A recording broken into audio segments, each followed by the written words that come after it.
Guys, welcome back to my channel the doubt eraser. Guys, आज मैं आपके लिए लेकर आई हूँ क्लास 9th एनसीईआरटी का chapter number 5 the fundamental unit of life का part second.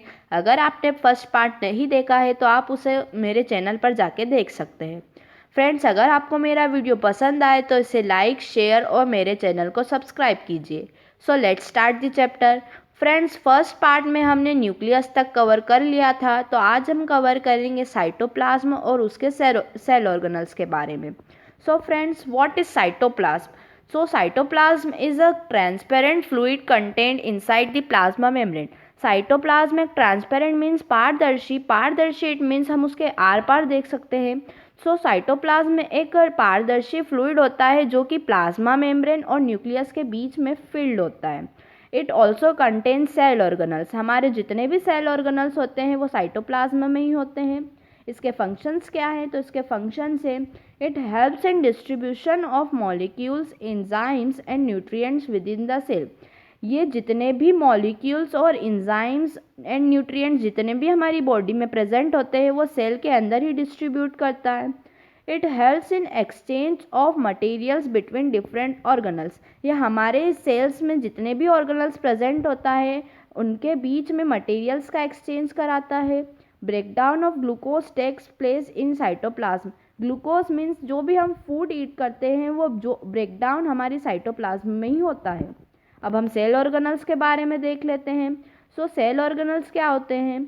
Complex cells need a lot of chemical activities to maintain their structure and functions. Complex cells means plant cells, animal cells और eukaryotic cells.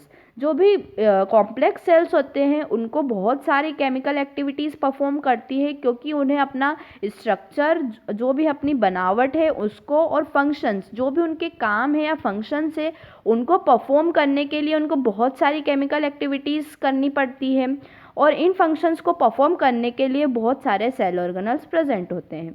तो आइए हम अब cell organelles के बारे में देख लेते हैं। तो फर्स्ट है एंडोप्लाज्मिक रेटिक्यूलम। तो एंडोप्लाज्मिक रेटिक्यूलम क्या होता है? It is a large network of membrane bound tubes and sheets. ये बहुत बड़ा नेटवर्क होता है। मेम्ब्रेन बाउंड ट्यूब्स मतलब जो भी ट्यूब्स प्रेजेंट होती है पतली पतली सी, उनके आसपास एक मेम्ब्रेन होती है, एक कवर होती है, और शीट्स भी होती है और ट्यूब्स भी होती है। There are two types of ER means endoplasmic reticulum, rough endoplasmic reticulum RER and smooth endoplasmic reticulum SER। Rough endoplasmic reticulum को रफ क्यों बोलते हैं? क्योंकि उसके पास बहुत सारे राइबोसोम्स के पार्टिकल्स होते हैं। अब ये राइबोसोम्स क्या होते हैं? तो राइबोसोम्स है साइट ऑफ प्रोटीन सिंथेसिस। हमारी बॉडी में जितना भी प्रोटीन सिंथेसिस होता है वो राइबोसोम्स ही करते हैं। आइए अब हम इसके फंक्शंस देख लेते हैं। तो इसके फंक्शंस है it divide cytoplasm into small compartments, it gives rigidity to the cell and is called supporting framework of the cell. ये साइटोप्लाज्म को बहुत छोटे छोटे कंपार्टमेंट्स में डिवाइड कर देता है। इट गिव्स रिजिडिटी मीन्स ये कठोरता देता है सेल को, और इसे सपोर्टिंग फ्रेमवर्क ऑफ सेल भी कहा जाता है। It helps in intercellular transport and hence called circulatory system of cells means ये ट्रांसपोर्टेशन में भी हेल्प करता है, तो इसे सर्कुलेटरी सिस्टम ऑफ सेल भी कहा जाता है। It provides large surface area for various chemical activities. ये बहुत बड़ा सरफेस एरिया प्रोवाइड करता है मीन्स बहुत सारी जगह प्रोवाइड करता है, क्योंकि हमें बहुत सारी केमिकल एक्टिविटीज़ परफॉर्म करनी पड़ती है, तो उन केमिकल एक्टिविटीज़ को परफॉर्म करने के लिए बहुत सारी जगह प्रोवाइड करता है।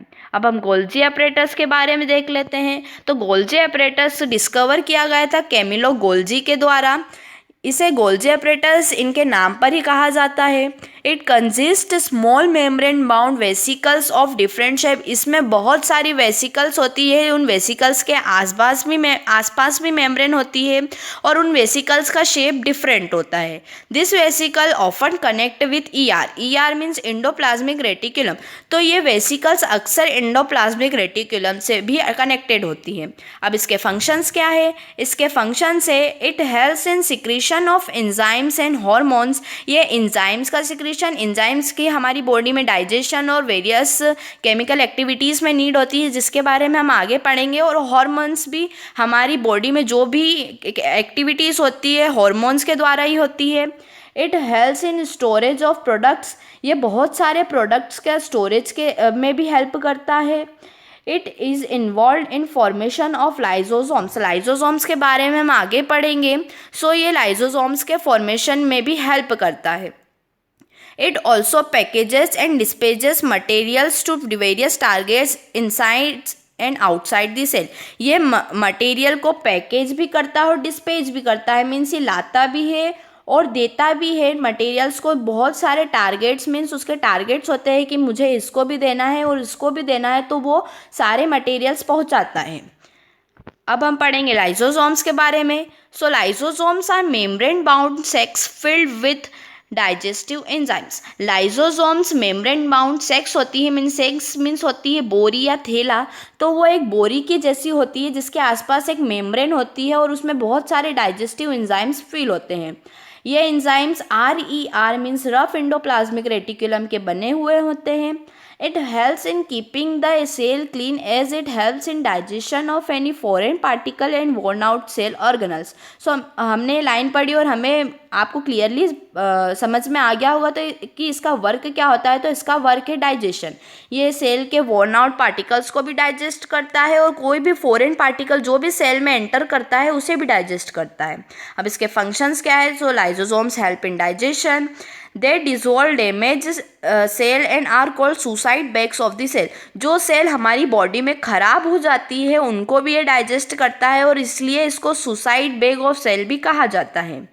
They digest stored food substance during starvation of cell, जो भी फूड हमारी सेल्स में स्टोर होता है उसे भी डाइजेस्ट करता है। जब सेल को स्टारवेशन यानी कि बहुत टाइम से जब सेल को फूड नहीं मिलता है तब वो स्टोर फूड को भी डाइजेस्ट करता है। तो अब हम पढ़ेंगे माइटोकॉन्ड्रिया के बारे में। So mitochondria is also known as power house of sales.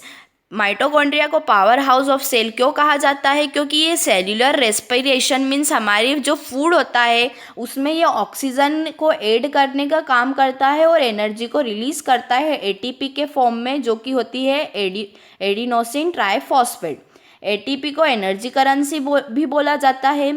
इसके पास खुद का DNA भी होता है और राइबोसोम्स भी खुद के होते हैं। ये सिर्फ प्लास्टिड्स और माइटोकॉन्ड्रिया ही ऐसे ऑर्गेनल्स हैं जिनके पास खुद का DNA भी होता है और खुद का राइबोसोम्स भी होता है। बाकी किसी ऑर्गेनल्स के पास उनका खुद का DNA और राइबोसोम्स नहीं होते हैं। इसके पास 2 मेम्ब्रेन्स होते हैं। इसकी आउटर मेम्ब्रेन बहुत स्मूथ होती है, बल्कि जो अंदर वाली मेम्ब्रेन होती है फिंगर जैसे उंगली जैसे फोल्ड्स होते हैं और उनको बोलते हैं सिस्टे। इसके फंक्शंस क्या है। सो इसका एक ही फंक्शन है कि ये फूड को ऑक्सीडाइज करता है और एनर्जी को रिलीज करता है। अब हम प्लास्टिड्स के बारे में देखते हैं। सो प्लास्टिड्स से प्लांट सेल में प्रेजेंट होते हैं। वैसे तो 3 टाइप्स के होते हैं, पर यहाँ पे बुक में 2 टाइप्स के दे के रखे थे। तो यहाँ पे क्रोमोप्लास्ट है और ल्यूकोप्लास्ट है। क्रोमोप्लास्ट कलर्ड प्लास्टिड्स होते हैं और ल्यूकोप्लास्ट कलरलेस प्लास्टिड होते हैं, मीन्स ल्यूकोप्लास्ट में कोई कलर नहीं होता है और ये वाइट होते हैं। क्रोमोप्लास्ट में तरह तरह के कलर होते हैं। Plastids containing green pigment are called chloroplast. जो प्लास्टिड्स ग्रीन पिगमेंट को कंटेन करते हैं उन्हें क्लोरोप्लास्ट बोलते हैं। इसके इंटरनल स्ट्रक्चर में बहुत सारी लेयर्स होती है और उसको स्ट्रोमा बोलते हैं।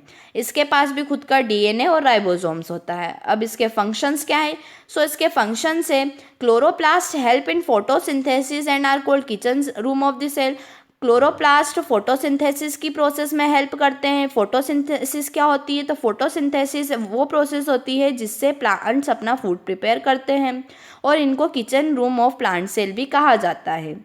Chromoplast provide colour to flower and fruit. जो क्रोमोप्लास्ट होते हैं वो फ्लावर को और फ्रूट को कलर प्रोवाइड करते हैं। Leucoplast help in storage of food. जो ल्यूकोप्लास्ट होते हैं वो फूड को स्टोर करते हैं। Food means starch. अब हम वैक्यूल्स के बारे में देखते हैं। So vacuoles are fluid filled membrane bound spaces in cytoplasm. जो वैक्यूल्स होते हैं वो fluid filled membrane bound spaces means कुछ जगह होती है बीच में जो फ्लूइड से फिल होती है और उनके आसपास एक मेम्ब्रेन होती है साइटोप्लाज्म के अंदर। एनिमल्स के पास स्मॉल होती है वैक्यूल, वाइल्ड प्लांट्स के बाद बहुत बड़ी बड़ी होती है, जो कि 1-2 वैक्यूल्स के मर्ज से बनकर बड़ी होती है। Vacuoles are bound by a membrane called tonoplast. जो वैक्यूल्स की मेम्ब्रेन होती है उन्हें टोनोप्लास्ट कहते हैं, और जो फ्लूइड उनके अंदर होता है उन्हें सेल सेप कहते हैं। इसके फंक्शन क्या है? It helps the cell to remain turgid. ये सेल को टर्जिडिटी प्रोवाइड करता है। They help in elongation of cells. ये इलोंगेशन मीन्स ये ग्रोथ में भी हेल्प करता है। It helps in storage of minerals, pigment etcetera. ये मिनरल का भी स्टोरेज करता है, पिगमेंट का भी स्टोरेज करता है। It in protozoans like amoeba, vacuoles helping getting rid of body waste. Protozoan जैसे कि एमीबा, पैरामीशियम, इनमें वैक्यूल्स बॉडी का जो वेस्ट होता है उनको भी होल्ड करके रखता है। अब हम देख लेते हैं एनिमल सेल। सो आपके सामने ये एनिमल सेल है, आप इसे पोज करके इसके बारे में देख सकते हैं। आगे है, ये है साइटोटिक वेसिकल, इसके बारे में हमारी बुक में नहीं था। Lysosome, Golgi apparatus, rough endoplasmic reticulum, smooth endoplasmic reticulum, ये है सेल मेम्ब्रेन, ये है राइबोसोम्स, ये साइटोप्लाज्म, ये माइक्रोट्यूब्यूल्स, इसके बारे में भी नहीं था। सेंट्रियोल्स, इसके बारे में भी नहीं था। Nucleus, nucleolus, Golgi apparatus and mitochondrion. ये है plant cell. So plant cell में है गोल्जी वेसिकल्स, ये ribosomes, smooth endoplasmic reticulum, nucleolus, nucleus, rough endoplasmic reticulum, large central vacuole, amyloplast, starch grain, cytoplasm, mitochondria, druse crystal, raphide crystal, cytosol, chloroplast, vacuole membrane और tonoplast, Golgi apparatus, cell membrane and cell wall. So friends, ये था मेरा video. अगर आपको मेरा video पसंद आया तो इसे लाइक, शेयर और मेरे चैनल को सब्सक्राइब कीजिए। सो फ्रेंड्स, हम जल्दी मिलेंगे नेक्स्ट वीडियो में। Thank you.